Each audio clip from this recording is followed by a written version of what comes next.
Welcome to Penrose Learning, where we make understanding easy. You're starting in the document itself. Open it and make sure the horizontal ruler is visible because tabs are controlled there.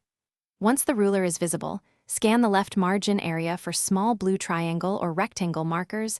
Those are your tab stops. If you don't see the ruler, choose View then Show Ruler. Make sure you're not in a compact mobile view.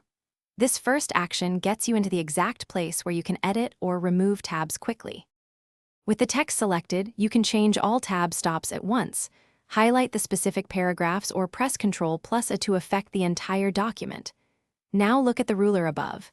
Each tab stop appears as a small blue marker, left, center, right, or decimal.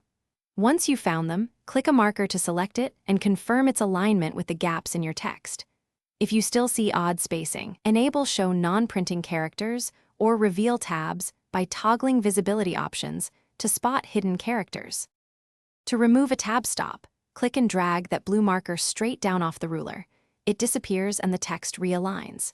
If many paragraphs retain indents, open Format Right Arrow Align and Indent Right Arrow Indentation options and set Special to None, then Apply. Once done, use Edit Right Arrow Find and Replace with \T in the Find field and a single space in Replace to clean remaining tab characters. If something goes wrong,